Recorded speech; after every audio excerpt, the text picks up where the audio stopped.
Friends, welcome back to my channel. So ಎಲ್ಲರೂ ಹೇಗಿದ್ದೀರಾ? ಚೆನ್ನಾಗಿದ್ದೀರಾ? ನಾನು ಚೆನ್ನಾಗಿದ್ದೀನಿ. ಇವತ್ತು 12 ಗಂಟೆ ಮೇಲೆ ಹಾಗೆ ಲಾಗ್ ಸ್ಟಾರ್ಟ್ ಮಾಡ್ತಾಯಿದ್ದೀನಿ. ಇವತ್ತು ತಲೆಗೆ ಸ್ನಾನ ಮಾಡಿಕೊಂಡೆ. ಆಗಿತ್ತು ಒಂದು 5-6 ದಿವಸ ಆಗಿತ್ತು ತಲೆಗೆ ಸ್ನಾನ ಮಾಡಿಕೊಂಡು ಮೈಗೆ ಮಾಡ್ಕೊತಾ ಇದ್ದೆ ಅಷ್ಟೇ. ಯಾಕೆಂದರೆ ಬಿಸಿಲು ಇರ್ತಾ ಇರಲಿಲ್ಲ. ಇವತ್ತು ಒಳ್ಳೆ ಬಿಸಿಲಿತ್ತು ಅಂತಂದ್ಬಿಟ್ಟು ಇವತ್ತು ಸ್ನಾನ ಮಾಡಿಕೊಂಡು ಬಿಸಿಲಲ್ಲೂ ಕೂಡ ಒಂದು 10 ನಿಮಿಷ ತಲೆಯನ್ನು ಕ್ಲೀನಾಗಿ ಆರಿಸ್ಕೊಂಡು ಅದಾದಮೇಲೆ ಹೇರ್ ಡ್ರೈಯರ್ ಇತ್ತು, ಅದರಲ್ಲಿ ಒಂದು ಸ್ವಲ್ಪ ಕೂದಲು ಆರಿಸ್ಕೊಂಡೆ. ಜಾಸ್ತಿ ಹೇರ್ ಡ್ರೈಯರಲ್ಲಿ ಕೂದಲು ಆರಿಸ್ಕೊಬಾರ್ದು, ಕೂದಲು ಉದುರೋಗುತ್ತೆ ಅಂತ ಹೇಳ್ತಾರೆ. ಅದು ಇವಾಗ ಈ ಟೈಮಲ್ಲಿ ಬಾಣಂತರ ಟೈಮಲ್ಲಿ ಜಾಸ್ತಿನೇ ಕೂದಲು ಉದುರೋಗುತ್ತೆ. ಬಿಸಿಲಲ್ಲಿ ಜಾಸ್ತಿ ಒಣಗಿಸ್ಕೊಂಡೆ. ಮತ್ತು ನಾನು ಇದು ಯಾವುದಪ್ಪ ಸಾಂಬ್ರಾಣಿ ಕೂಡ ಏನೂ ಹಾಕ್ಕೊಡ್ಲಿಲ್ಲ ಇವತ್ತು ನಾನು.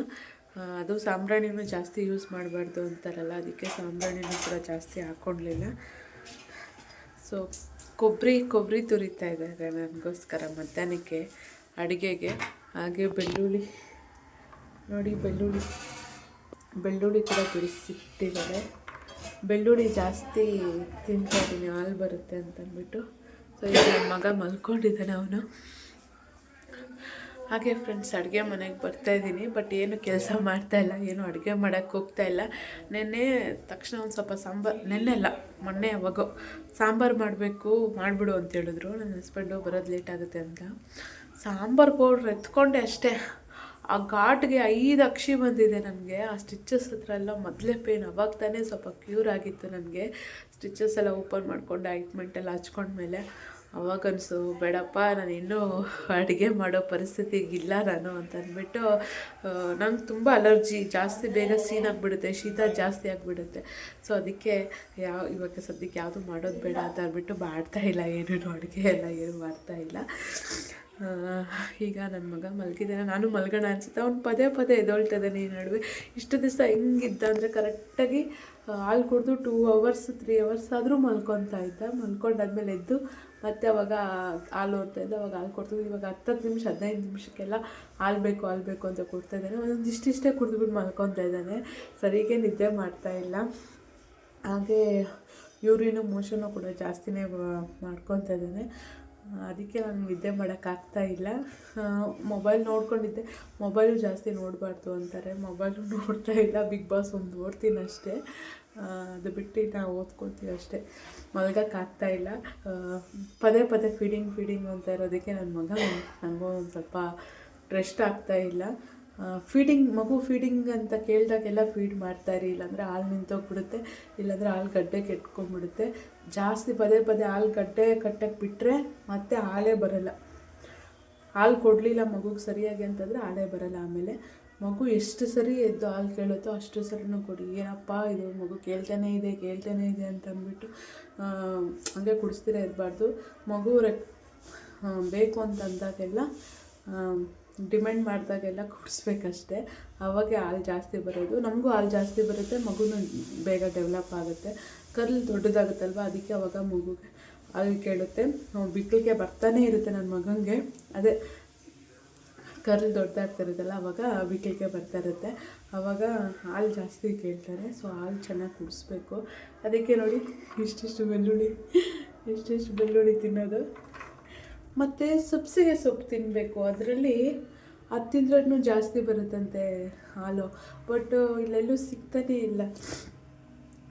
ಒಂದ್ಸರಿ ಚೇಳೂರಿಗೆ ಹೋಗಿದ್ದಾರೆ ನನ್ನ ಹಸ್ಬೆಂಡು, ಅಲ್ಲೆಲ್ಲ ಹುಡುಕಿದ್ದಾರೆ, ಅಲ್ಲೆಲ್ಲೂ ಸಿಕ್ಕೇ ಇಲ್ಲ ಸೊಪ್ಪು. ಆ ಸೊಪ್ಪು ಬಿಟ್ಟು ಇನ್ನೆಲ್ಲ ಸೊಪ್ಪಿದೆ. ಸೊ ಸಿಗಲೇ ಇಲ್ಲ.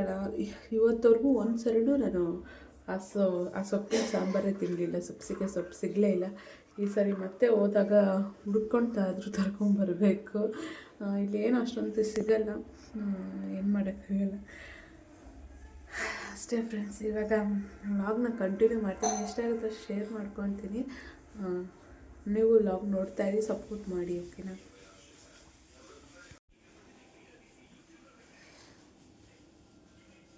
ಸೊ ಈ ಸ್ಟ್ಯಾಂಡನ್ನ ನಾನು ರೀಸೆಂಟಾಗಿ ತೊಗೊಂಡಿದ್ದು ಮೀಶೋದಲ್ಲಿ.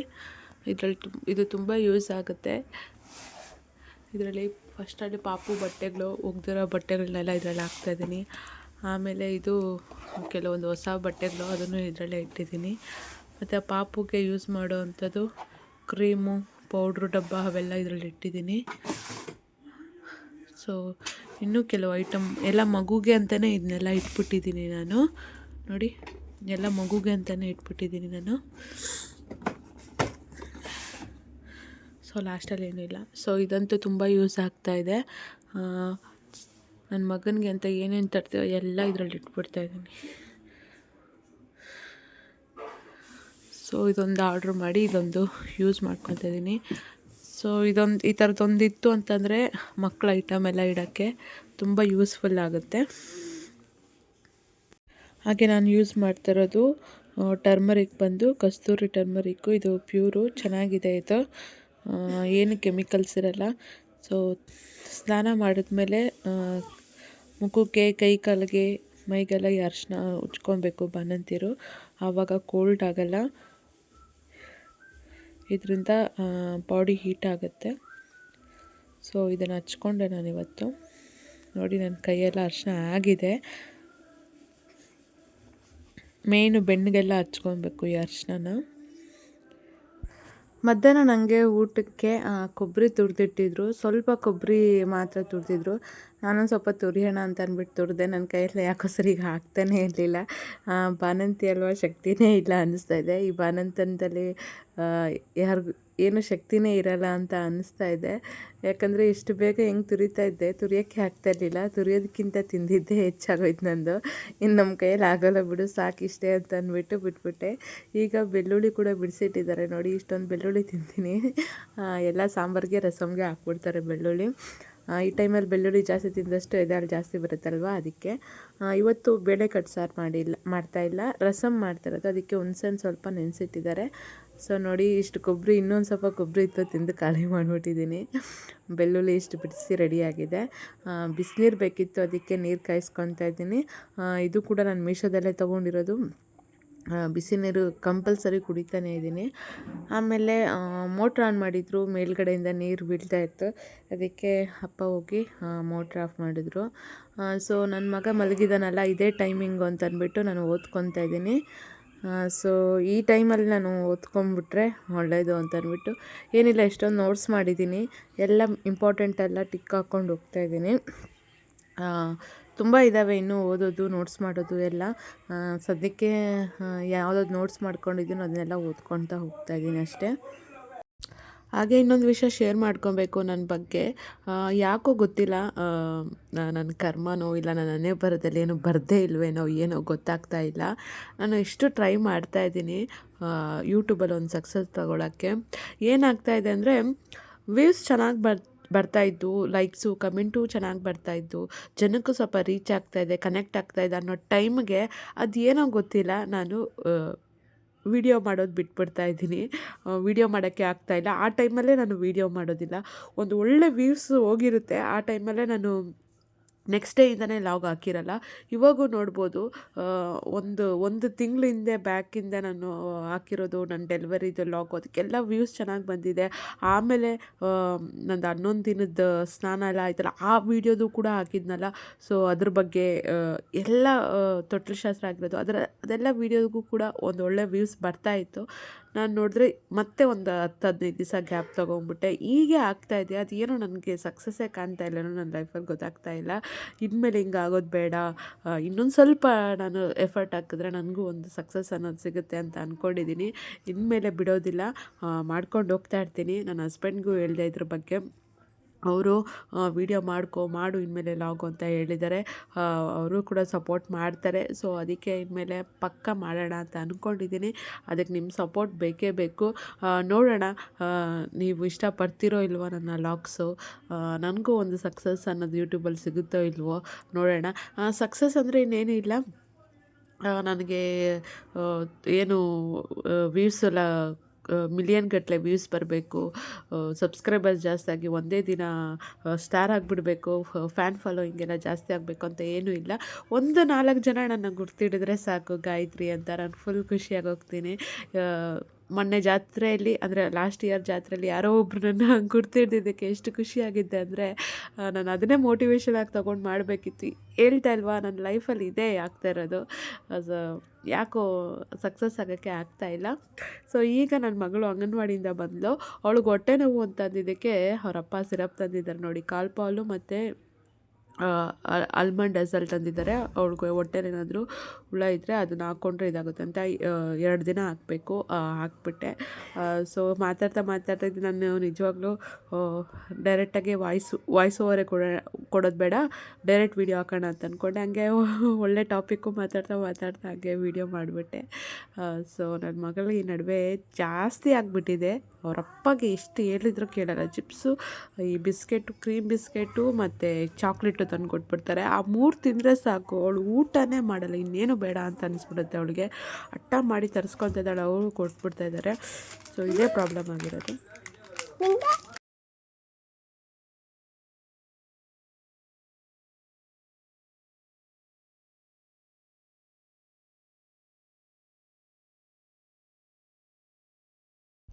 ಹಾಗೆ ಮಧ್ಯಾಹ್ನ ನನಗೆ ಊಟಕ್ಕೆ ಏನು ಮಾಡ್ತಿದ್ದಾರೆ ಅಂದರೆ ಹಾಗಲಕಾಯಿ ಗೊಜ್ಜು. ಇದು ಮನೇಲಿ ಎಲ್ಲರಿಗೂ ಅಂತ ಮಾಡ್ತಾಯಿರೋದು. ಹಾಗೆ ನನಗೆ ಸಪ್ರೇಟಾಗಿ ರಸಮ್ ಮಾಡ್ತಾಯಿದ್ದಾರೆ ನೋಡಿ. ಬೆಳ್ಳುಳ್ಳಿ, ಒಣಮೆಣ್ಸಿನ್ಕಾಯಿ, ಜೀರಿಗೆ ಎಲ್ಲ ಹಾಕಿ. ಸೊ ಒಂದು ಸ್ವಲ್ಪ ಹಾಗಲಕಾಯಿ ಗೊಜ್ಜು ಮತ್ತು ಅನ್ನ ರಸಮ್ ಹಾಕ್ಕೊಂಡು ನಾನು ಊಟ ಮುಗಿಸ್ಕೊಂಡೆ. ಪಾಪು ಮಲಗಿದ್ದ. ಸೊ ಅವನು ಎದ್ದ, ಅವನಿಗೆ ಫೀಡಿಂಗ್ ಮಾಡಿದೆ. ಸೊ ಒಬ್ಬರು ಕೇಳಿದ್ರಿ, ಪಾಪುಗೆ ಇಷ್ಟೊಂದು ತಲೆ ಕೂದಲು ಇಷ್ಟು ಚೆನ್ನಾಗಿ ಬೆಳೆಯೋಕ್ಕೆ ನೀವು ಪ್ರೆಗ್ನೆಂಟ್ ಇದ್ದಾಗ ಏನು ತಿಂತಾಯಿದ್ರಿ ಅಂತ ಕೇಳಿದ್ರಿ. ಸೊ ಅದಕ್ಕೆ ಆನ್ಸರ್ ಮಾಡ್ತೀನಿ. ಪಾಪು ತಲೆ ಕೂದಲು ನೋಡಿ ತುಂಬ ಚೆನ್ನಾಗಿ ಬಂದಿದೆ. ಎಲ್ಲರಿಗೂ ಅದೇ ದೃಷ್ಟಿ, ಕೂದಲು ಚೆನ್ನಾಗಿದೆ ಅಂತ ಅಂದ್ಬಿಟ್ಟು. ಇನ್ನೂ ಪಾಪುಗೆ 1 ತಿಂಗಳು ಕೂಡ ಆಗಿಲ್ಲ. ಸೊ ಇದು 2ನೇ ವೀಕು. ಪಾಪುಗೆ 2 ವೀಕ್ಸ್ ಆಗಿದೆ. 2-3 ವೀಕ್ಸ್ ಆಗಿದೆ ಪಾಪುಗೆ. ಸೊ ಪಾಪುಗೆ ಅಷ್ಟು ಚೆನ್ನಾಗಿ ಕೂದಲು ಬರೋಕ್ಕೆ ನಾನು ಪ್ರೆಗ್ನೆಂಟಲ್ಲಿದ್ದಾಗ ಏನು ತಿಂತಾಯಿದ್ದೆ ಅಂದರೆ, ಪರ್ಟಿಕ್ಯುಲರಾಗಿ ನಾನು ಈ ಥರ ತಿಂತಾಯಿದ್ದೆ ಅಂತ ಹೇಳೋಕ್ಕಾಗಲ್ಲ. ಯಾಕಂತಂದರೆ ನನಗೂ ಶುಗರ್ ಇದ್ದಿದ್ದರಿಂದ ಫ್ರೂಟ್ಸು ನಾನು ಯಾವುದೂ ಕೂಡ ಸ್ವೀಟಾಗಿರೋ ಫ್ರೂಟ್ಸು ತಿಂತಾ ಇರಲಿಲ್ಲ. ಸೊ ಜಾಸ್ತಿ ವೆಜಿಟೇಬಲ್ಸು, ಸೊಪ್ಪೆ ತಿಂತಾಯಿದ್ದಿದ್ದು. ಸೊ ನನಗೂ ಏರ್ಸ್ ಚೆನ್ನಾಗಿದೆ, ನನ್ನ ಹಸ್ಬೆಂಡ್ಗೂ ಏರ್ಸ್ ಚೆನ್ನಾಗಿರೋದ್ರಿಂದ ಪಾಪುಗೂ ಏರ್ಸ್ ಚೆನ್ನಾಗಿ ಬಂದಿದೆ. ಹೇಳ್ಬೇಕಂದ್ರೆ ಇದೆಲ್ಲ ಅಪ್ಪ ಅಮ್ಮ DNA ಜೆನೆಟಿಕ್ಕು, ಅದರಿಂದನೇ ಬರೋವಂಥದ್ದು. ಇನ್ನು ಮಿಕ್ಕಿದ್ದು ನಾವು ತಿನ್ನೋ ಆಹಾರದಲ್ಲೂ ಕೂಡ ಬರುತ್ತೆ. ಸೊ ವಿಟಮಿನ್ C ಚೆನ್ನಾಗಿತ್ತು ಅಂತಂದರೆ ಮಕ್ಕಳಿಗೆ ಕೂದಲು ಕೂಡ ಚೆನ್ನಾಗಿ ಬೆಳೆಯುತ್ತೆ. ಸೊ ನಾನು ಸ್ವಲ್ಪ ತರಕಾರಿಯಲ್ಲಿ ಹೇಳಬೇಕು ಅಂತಂದರೆ ಎಲ್ಲ ಥರ ತರಕಾರಿ ತಿಂತಾಯಿದ್ದೆ. ಯಾಕಂದರೆ ಶುಗರ್ ಇದ್ದಿದ್ದರಿಂದ ನಾನು ಸ್ವಲ್ಪ ತರಕಾರಿನೇ ಜಾಸ್ತಿ ತಿನ್ನಬೇಕಾಗಿತ್ತು. ಫ್ರೂಟ್ಸ್ ಅಂದರೆ ಶುಗರ್ ಇಲ್ದಿರೋದು ಫ್ರೂಟ್ಸ್ ಎಲ್ಲ ತಗೊತಾ ಇದ್ದೆ. ನಾನು ಜಾಸ್ತಿ ತಿಂತಾಯಿದ್ದಿದ್ದು ಅಂದರೆ ಡ್ರೈ ಫ್ರೂಟ್ಸೇ. ಹಾಗೆ ನಾನು ಮೊದಲಿಂದಲೂ ಕೂಡ ಅಷ್ಟೇ ವಿಟಮಿನ್ C ಜಾಸ್ತಿ ತಗೊತಾ ಇದ್ದೆ. ಅದಕ್ಕೆ ನನಗೂ ಕೂಡ ಹೇರ್ಸ್ ಎಲ್ಲ ಚೆನ್ನಾಗಿತ್ತು. ಅದಾದಮೇಲೆ ನಾನು ಮದುವೆ ಆದಮೇಲೆ ಪ್ರೆಗ್ನೆಂಟ್ ಆಯಿತು. ಸೊ ಅವಾಗ ಹಾಗೆ ಪಾಪುಗೂ ಕೂಡ ಕೂದಲು ಚೆನ್ನಾಗಿ ಬಂದಿದೆ. ಸೊ ನಾವು ಮೊದಲಿಂದನೂ ಮೇಂಟೈನ್ ಮಾಡ್ಕೊಂಬರಬೇಕು. ಈ ಥರ ಫುಡ್ ತಿಂದೆ ನನಗೆ ಪಾಪುಗೆ ಅಷ್ಟು ಚೆನ್ನಾಗಿ ಕೂದಲು ಬಂದಿದೆ ಅಂತ ಹೇಳೋಕ್ಕಾಗಲ್ಲ. ಏನು ಅಂತಂದರೆ ನಾನು ಹಣ್ಣು, ತರಕಾರಿ, ಡ್ರೈ ಫ್ರೂಟ್ಸು ಎಲ್ಲ ಚೆನ್ನಾಗಿ ತಗೊತಾ ಇದ್ದೆ. ಹಾಗೆ ಪಾಪುಗೆ ಕೂಡ ಇಷ್ಟು ಚೆನ್ನಾಗಿ ಕೂದಲು ಬಂದಿದೆ. ನನ್ನ ಮಗಳಿಗೂ ಕೂಡ ಕೂದಲು ಚೆನ್ನಾಗಿ ಬಂದಿತ್ತು. ನನ್ನ ಮಗಳಿಗಿಂತ ನನ್ನ ಮಗನಿಗೆ ಚೆನ್ನಾಗಿ ಬಂದಿದೆ ಕೂದಲು ಅಂತ ಹೇಳ್ಬೋದು. ಅದೇ ಏನು ಟೆನ್ಷನ್ ತಗೊಂಡಿರ ಇತ್ತು ಅಂತಂದರೆ ನಮಗೂ ಕೂದಲು ಚೆನ್ನಾಗಿರುತ್ತೆ, ಮಕ್ಳಿಗೂ ಕೂದಲು ಚೆನ್ನಾಗಿರುತ್ತೆ ಅಂತ ಹೇಳ್ಬೋದು. ಅದೇ ವಿಟಮಿನ್ C ಜಾಸ್ತಿ ತಗೊಂಡ್ರೆ ಸ್ವಲ್ಪ ಹೇರ್ಸ್ ಎಲ್ಲ ಚೆನ್ನಾಗಿರುತ್ತೆ ಅಂತ ನಾನು ಹೇಳಬಲ್ಲೆ. ಫ್ರೂಟ್ಸು, ಡ್ರೈ ಫ್ರೂಟ್ಸು ಜಾಸ್ತಿ ತಿನ್ನಿ, ಅದೇ ಒಳ್ಳೆ ವಿಟಮಿನ್ಸು ನಮಗೆ ಕೊಡೋದು. ಸೊ ನಾನು ಅದೇ ಫಾಲೋ ಆಗ್ತಾಯಿದ್ದಿದ್ದು. ನಂಗೆ ಗೊತ್ತಿತ್ತು ಪಾಪುಗೆ ಹೇರ್ಸ್ ಚೆನ್ನಾಗಿ ಬರುತ್ತೆ ಅಂತ. ನನಗೂ ಜಾಸ್ತಿ ಹೇರ್ಸ್ ಇದೆ, ನನ್ನ ಹಸ್ಬೆಂಡ್ಗೂ ಜಾಸ್ತಿ ಇದೆ. ಅಪ್ಪ ಅಮ್ಮದು ಮೇಯ್ನ್ ಏನಿದೆಯೋ ಅದರದ್ದೇ ಬರೋದು ಮಕ್ಳಿಗೂ ಕೂಡ. ಇನ್ನು ಮಿಕ್ಕಿದ್ದು ಒಂದು 30% ನಾವು ತಗೊಳ್ಳೋ ಫುಡ್ಡು, ಇನ್ನು 70% ನಮಗೆ ನಮ್ಮದೇ ಬರೋದು, ತಂದೆ ತಾಯಿದು ಏನಿದೆಯೋ ಅದೇ ಬರೋದು. ಸೊ ನನ್ನ ಮಗ ಮಲ್ಕೊಂಡಿದ್ದಾನೆ ಇವಾಗ. ಅವನ್ನ ಮಲಗಿಸ್ತಾ ಇದ್ದೆ. ಅಷ್ಟೊತ್ತಲ್ಲಿ ನನ್ನ ಮಗಳು ಬಂದು ಅವಳು ಅರ್ಚೋದಕ್ಕೆ ಕಿರ್ಚೋದಕ್ಕೆ, ಜೋರಾಗಿ ಮಾತಾಡೋದಕ್ಕೆ, ಸೌಂಡ್ ಮಾಡೋದಕ್ಕೆ ನನ್ನ ಮಗ ಎದ್ದೇಳ್ಬಿಟ್ಟ. ಸೊ ಮತ್ತೆ ಮಲಗಿಸ್ತಾ ಇದ್ದೀನಿ. ಸೊ ಇಷ್ಟೇ ಫ್ರೆಂಡ್ಸ್ ಇವತ್ತಿನ ಲಾಗು. ಈ ಲಾಗ್ ನಿಮ್ಗೆ ಇಷ್ಟ ಆಯಿತಾ? ಇಷ್ಟ ಆಗಿದ್ದರೆ ಹೇಳಿ. ಸ್ವಲ್ಪ ಲಾಗ್ ಮಾಡ್ತಾಯಿಲ್ಲ ನಾನು, ಇನ್ನು ಆ ಥರ ಮಾಡೋಕ್ಕೆ ಹೋಗಲ್ಲ. ಆದಷ್ಟು ಲಾಗ್ ಮಾಡಬೇಕು ಅಂತ ಅಂದ್ಕೊಂಡಿದ್ದೀನಿ. ಇನ್ನು ಯಾವುದೇ ಕಾರಣಕ್ಕೂ ಒಂದಿನವೂ ಮಿಸ್ ಮಾಡ್ದಿರ ಲಾಗ್ ಹಾಕಬೇಕು ಅಂತಿದ್ದೀನಿ. ಅಂದರೆ ನೀವು ಸಪೋರ್ಟ್ ಮಾಡಿದ್ರೆ ನನಗೆ ಲಾಗ್ ಮಾಡಬೇಕು ಅನಿಸುತ್ತೆ, ಇಲ್ಲ ಅಂತಂದರೆ ನನಗೆ ಲಾಗ್ ಮಾಡೋಕ್ಕೆ ಇಂಟ್ರೆಸ್ಟೇ ಇರಲ್ಲ. ಸೊ ಅದಕ್ಕೆ ನೀವು ಸಪೋರ್ಟ್ ಮಾಡ್ತಾಯಿರಿ, ನನಗೆ ಲಾಗ್ ಮಾಡ್ತಾಯಿರ್ತೀನಿ. ಸೊ ಇನ್ಮೇಲೆ ಹಾಕ್ತಾಯಿರ್ತೀನಿ ಲಾಗ್ಸು, ಚಿಕ್ಕ ಪುಟ್ಟ ಲಾಗ್ಸ್ ಆದರೂ ಹಾಕೇ ಹಾಕ್ತೀನಿ. ಸೊ ನಿಮ್ಮ ಸಪೋರ್ಟ್ ಇರಬೇಕು ಅಂತ ಕೇಳ್ಕೊತೀನಿ. ಇವಾಗೂ ಕೂಡ ನಾನು ವಾಯ್ಸ್ ಓವರ್ ಕೊಡೋಕ್ಕೆ ತುಂಬ ಕಷ್ಟ. ವೀಡಿಯೋ ಏನೋ ಮಾಡಿ ಕೊಡ್ತಾಯಿದ್ದೀನಿ, ಆದರೆ ವಾಯ್ಸ್ ಓವರ್ ಕೊಡೋಕ್ಕೆ ಕಷ್ಟ ಆಗುತ್ತೆ. ಮಗು ಎಲ್ಲ ಮಲ್ಕೊಂಡು ಮೇಲ್ಗಡೆ ನಾನು ವಾಯ್ಸ್ ಓವರ್ ಆಗುತ್ತೆ. ಸೊ ಇನ್ಮೇಲೆ ಎಷ್ಟೇ ಕಷ್ಟ ಆದರೂ ಪರವಾಗಿಲ್ಲ, ಚಿಕ್ಕ ಪುಟ್ಟ ಲಾಗಾದರೂ ಮಾಡೋಣ ಅಂತ ಅಂದ್ಕೊಂಡಿದ್ದೀನಿ. ಪ್ಲೀಸ್ ಸಪೋರ್ಟ್ ಮಾಡಿ. ಸೊ ಇಷ್ಟೇ ಫ್ರೆಂಡ್ಸ್, ಈ ಲಾಗ್ ನಿಮ್ಗೆ ಇಷ್ಟ ಆಯಿತು ಅನಿಸುತ್ತೆ. ಈ ಲಾಗ್ ಇಷ್ಟ ಆಗಿದ್ರೆ ಲೈಕ್ ಮಾಡಿ, ಕಮೆಂಟ್ ಮಾಡಿ, ಶೇರ್ ಮಾಡಿ. ಹಾಗೆ ನನ್ನ ಚಾನಲ್ಗೆ ಸಬ್ಸ್ಕ್ರೈಬ್ ಆಗಿ. Thanks for watching. Bye everyone.